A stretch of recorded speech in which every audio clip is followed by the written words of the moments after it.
After returning from a week-long international trip, I was pleasantly surprised when my mother-in-law, Linda, called me with an air of victory. She mentioned something about a $30,000 windfall we had apparently saved.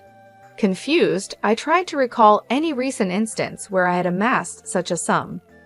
As a freelance jewelry designer, I do maintain a savings account for unexpected expenses, but I certainly don't keep large amounts of cash around, and my bank card was securely with me. Normally, no one else has access to withdraw such a substantial amount from my account. You gave it to me, so I took it from the sideboard drawer. You guys are doing well, so it's fine, Linda declared over the phone, leaving me bewildered. Before I could understand more, she quickly thanked me and hinted at counting on me for future financial help before hanging up. I was left puzzled about the missing $30,000 until Kevin, my husband, returned home and cleared up the confusion it was a misunderstanding. However, a month later, Linda bombarded me with numerous calls. I chose to ignore them initially, but the constant ringing eventually compelled me to answer. Over 60 missed calls displayed on my phone screen was disconcerting. As I picked up, Linda's shrill voice filled the room, accusing me of ignoring her. Her tone suggested she felt wronged, but to me, it was merely the consequences of her assumptions. My life as Mary, a 35-year, busy freelance jewelry designer wanting children but overwhelmed by work, is shared with my equally busy husband, Kevin. He originally had a corporate job, but now assists me in managing my growing design business. Early in our marriage, my designing gigs were sparse, and we largely depended on Kevin's steady income. Now, as my business flourishes, our roles and responsibilities have evolved, but so have our challenges, like dealing with unexpected family misunderstandings about money. As I neared the age of 33, my career as a jewelry designer had begun to flourish, necessitating better organization of my increasingly hectic schedule. Sensing the growing demands of my business, my husband Kevin, who was well placed in his company and on track for promotion, made a bold decision.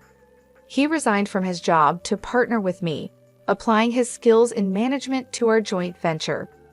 Together, we secured contracts with prestigious international brands, enhancing both our professional and personal lives. However, managing success came with its unique set of challenges, particularly involving Kevin's mother, Linda. Living alone in the family home, she perceived our lives through a lens of luxury and often approached us with financial requests. "You always seem to be living so lavishly. I'm jealous," she would comment. As part of my role, attending product launches and dinners with executives was routine, yet Linda saw these obligations as mere leisure. Her requests grew more personal over time. "I want to throw a party for my friends soon. Can you give me some money for it?" she asked on one occasion. Although it might appear that we could easily afford such expenses, maintaining our business image was costly and filled with obligations that we couldn't ignore.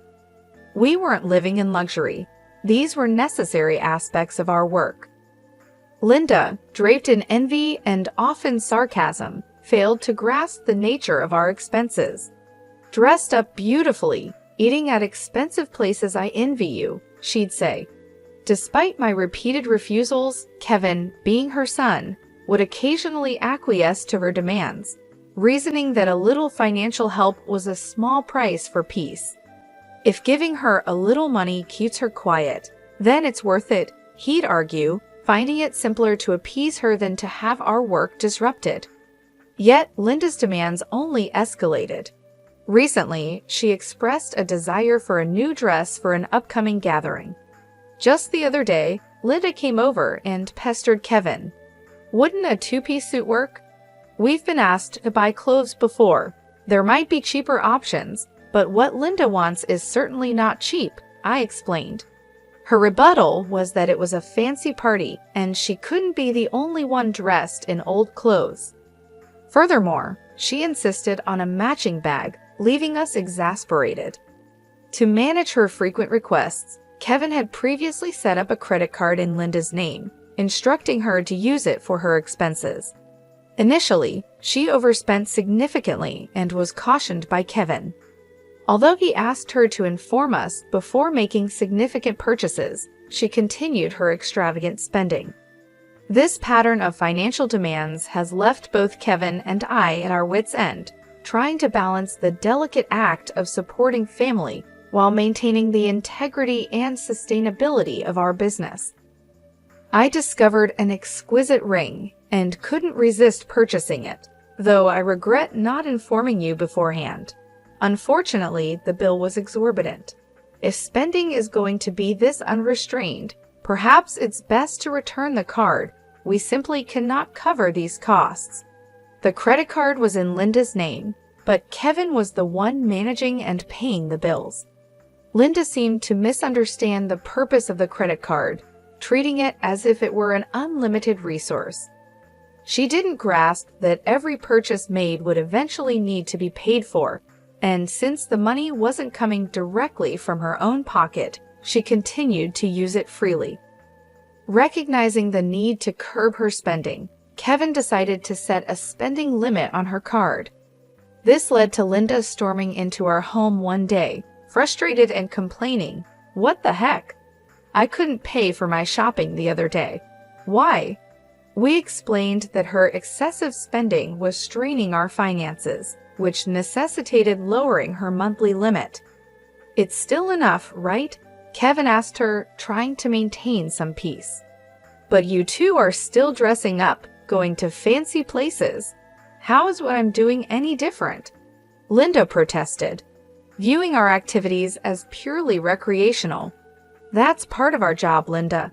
If that's a job, then what I'm doing isn't any different. It's unfair that only you two get to have all the fun," she argued. While it's true that our work involves attending product launches and parties in luxurious venues, these are professional obligations, not leisure activities.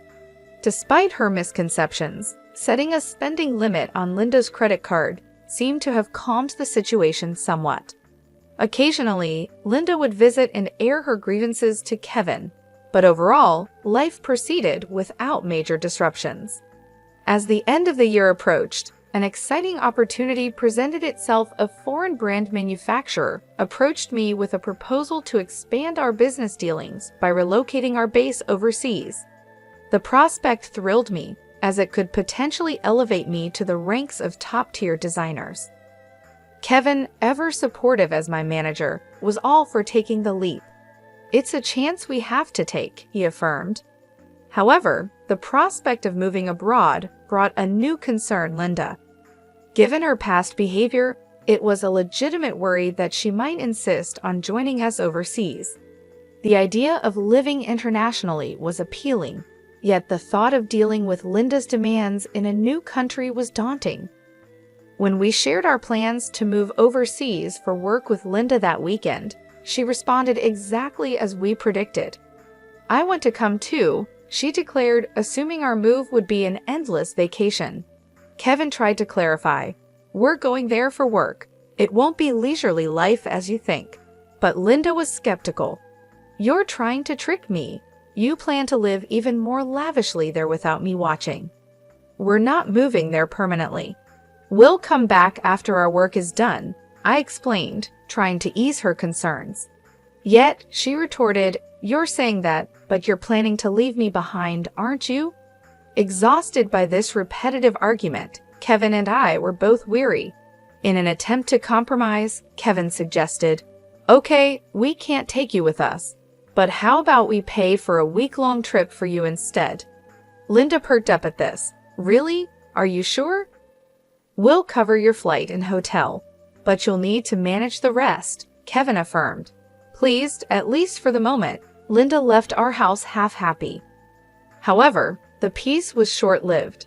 A few days later, while Kevin was preoccupied with the overseas move arrangements, Linda dropped by unexpectedly. "Hey, Mary," Kevin said that, "but I want to shop over there too. Can you give me some money?" she asked. "What about the card that Kevin gave you?" I inquired, knowing she had a designated credit card for such expenses. Linda's face fell. "That's the thing. Kevin finally took it away from me the other day. It appeared she had been reprimanded for overspending, and anticipating the challenges of managing finances with different currency rates overseas, Kevin had confiscated the card. I don't have that kind of money on hand either. I can't give you money without Kevin's approval. Can you ask him? I suggested, knowing full well Kevin's stance. It's no use asking him, that's why I'm asking you, she pressed, raising her voice in frustration. Linda did end up going on a 10-day trip abroad, which I assumed Kevin managed to fund somehow. Upon her return, she called me, brimming with excitement. I'm back, and it was so fun. She excitedly shared tales of her sightseeing and dining adventures, though I hadn't asked. And I overbought souvenirs, couldn't fit them in my suitcase, so I had them shipped here. Can't wait for them to arrive. That's nice, I replied, trying to keep my tone neutral despite feeling a bit overwhelmed. Thanks to the money you saved up, I had a blast, she exclaimed. Saved up money? What are you talking about? I responded, puzzled and a bit alarmed, having no recollection of setting aside money for her splurge. I had set aside some savings specifically for business emergencies, all securely stored in my bank account. Therefore, it was baffling when Linda mentioned withdrawing a significant sum of money. You really didn't notice. You're surprisingly oblivious, she remarked. Despite her claims, I had absolutely no memory of such money. I found it in your house's sideboard drawer, she said, claiming she took $30,000. I was stunned. Why would such a large amount of cash be stashed away at home, especially not in a drawer where anyone could find it? Confused, I confronted her. I'm not sure what money you're talking about, but taking it from our house without permission is theft, even if you're family. Do you understand that? Linda's response was unsettlingly casual. That's why I'm telling you now. I used it. Consider it a post-factum report, she declared unapologetically. I have no idea about this money, but if you took it and used it without telling anyone, that's a crime. And if it was something Kevin had set aside for an important transaction, it's even more serious, I explained, trying to make sense of the situation. Despite this, there hadn't been any noticeable disruptions in our business finances during her trip. You two live so extravagantly, so why can't I have a little of that? Think of it as doing a favor for your parent. It's not a big deal, right? She rationalized, showing a sense of entitlement that was hard to comprehend. It's one thing to ask for help from your son and his wife, but this is not how you should behave after taking someone else's money, I replied, still in disbelief. I'm glad you enjoyed your trip, but I'll have to discuss this with Kevin when he returns. Kevin will understand. After all, I'm his only mother, and $30,000 isn't much to him, she assumed. All right, I'll pass the message along, I said, astounded by her lack of awareness. Later that evening, when Kevin came home, he looked troubled. Mary, do you know about the money I left in the drawer? He asked urgently. 15 days ago, I withdrew it from my bank account, and now it's gone. Keeping such a large sum in a drawer, didn't you think it was careless? I needed cash immediately for an urgent payment. Do you know anything about it? It suddenly clicked. Linda's earlier call thanking me for the $30,000 and mentioning how much fun she had made sense now. It was Kevin's money, meant for a crucial purpose. Kevin, today, Linda called, thanking us for the $30K and saying she had a blast with it. I didn't understand what she meant until now, I explained, piecing everything together. So it was Kevin's money, but what was such a large amount meant for? Hey, if it wasn't for a business payment, we've been doing bank transfers for a long time, right? Why cash all of a sudden? I questioned, trying to understand the whole scenario while dealing with the ramifications of Linda's actions. I was aware it was Kevin's money that had disappeared, but the full context was still unclear to me. Linda, it turned out, had taken the money without informing us, and I needed to understand why. What do you mean? I asked Kevin, puzzled by the situation. Kevin began to unravel the backstory. After he had reduced the credit limit on Linda's card, she started secretly borrowing money from various sources, including consumer finance cards and credit cards she had opened without our knowledge. When Kevin discovered her growing debt, he took away all her cards and withdrew cash to settle her debts directly, aiming to bypass the banking system to keep our business accounts clean and maintain trust with our partners. This was also partly a farewell gesture, as we're moving abroad and won't be around to manage such issues for her, Kevin explained. I plan to handle her debts discreetly to prevent our financial records from getting complicated. A month had passed since then, and as I was busy packing for our move, Linda's frequent calls became hard to ignore. When I finally took her call, her voice was tinged with desperation. "Why aren't you answering my calls? I've called so many times," she said, almost in tears. "I'm sorry, Linda. I've been caught up with the move. What's going on?" I asked, trying to remain calm and give her a chance to explain her side. "It's not just one thing, it's everything. They're asking for payments almost every day. It's too much," Linda confessed, her voice cracking under the strain. "Have you tried contacting Kevin about this?" I inquired, hoping she had sought his help first. "He seems to be blocking my calls. I can't get through to him at all. Mary, you're my only hope now. Please, help me," she pleaded. I realized then just how complex the situation had become. Linda's financial recklessness had led her into a labyrinth of debt, and now, isolated from Kevin's assistance, she was turning to me as her last resort. As we prepared to start anew in a foreign country, the challenges of dealing with Linda's financial chaos loomed large, demanding immediate attention before we could fully focus on our new beginnings.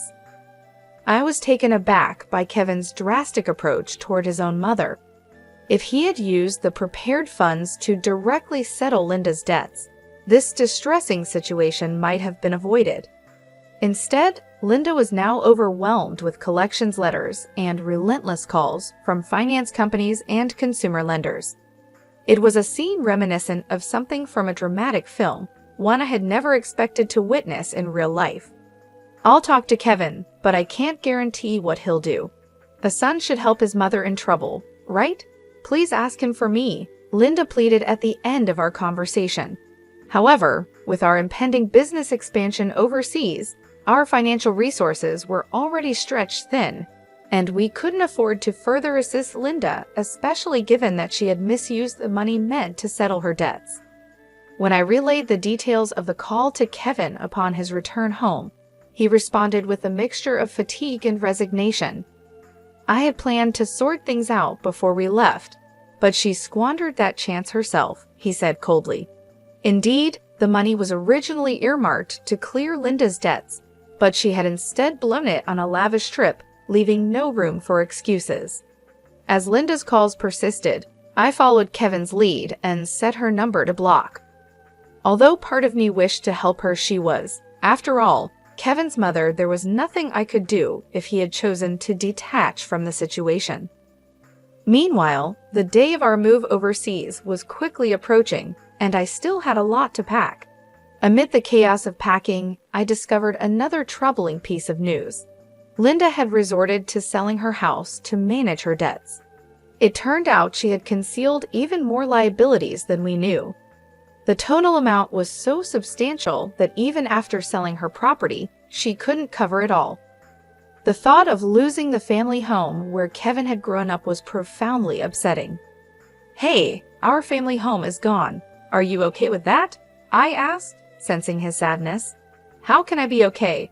But there's nothing we can do," Kevin replied, his voice tinged with sorrow. Losing the house where he grew up must have felt like a great loss, akin to how I felt when I lost my parents' house early in life. In the midst of these complex feelings and the heavy task of packing, we had to come to terms with the fact that some situations were beyond our control and focus on our future as we prepared to start anew in a different country. The bittersweet reality of losing a family home struck me deeply as I observed the situation unfolding with Kevin. Unlike my past experiences, Kevin had not only lost the tangible structure where his earliest memories were formed, but also his emotional sanctuary, all while his mother, Linda, is still alive. It's an indescribable feeling, the mixture of loss and displacement, especially caused under such painful circumstances. The impact is profound and complex, far more than mere bricks and mortar. It's about losing a part of one's history and the comfort of a place to return to that no longer exists. Linda, now residing in a modest apartment, faces the daily grind of managing her debts. She works part-time, a reality that is challenging given her age. Employment opportunities for the elderly are not just limited, they're often physically demanding and less rewarding. This stark new reality for her is a drastic shift from her previous life, believed to be filled with unchecked spending and financial freedom. Though sympathy naturally arises seeing her struggle, it's tempered by the knowledge that her situation is the direct result of her own financial imprudence. Life teaches us that actions have consequences, and Linda's case reaffirms the harsh truth that financial responsibility is crucial at any age. Back in our new environment, the business is thriving beyond our initial expectations. The move overseas has catapulted our brand into the international spotlight, bringing in a flurry of inquiries and offers from various corners of the globe. Every new email and call brings potential for expansion and collaboration, which is incredibly exciting but also immensely demanding. The success is exhilarating, however, it envelops our entire lives, leaving little room for anything else. Days blend into nights as we navigate time zones and cultural nuances, striving to make the most of this golden opportunity. Despite the professional achievements, our personal lives bear the weight of our relentless schedules. The dream of expanding our family seems more like a distant vision, something we hope to circle back to when the waves of immediate demand subside.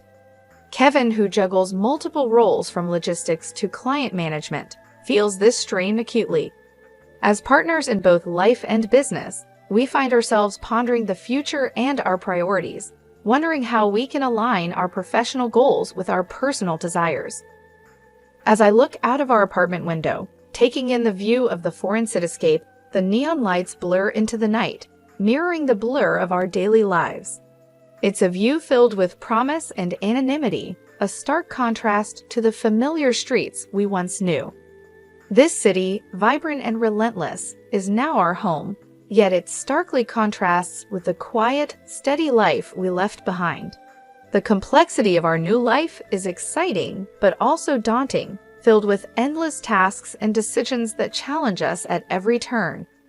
Navigating this new chapter, I often find myself reflecting on Linda's situation and the broader implications of our familial and financial decisions. It's a continuous learning curve, understanding how deeply intertwined our choices are with the fabric of our lives. Each decision, each sacrifice, and each success shapes not just our immediate circumstances, but also the legacy we leave behind. As we build this new phase of our life, we remain mindful of the delicate balance between achieving success and maintaining the relationships that define who we are beyond our business achievements.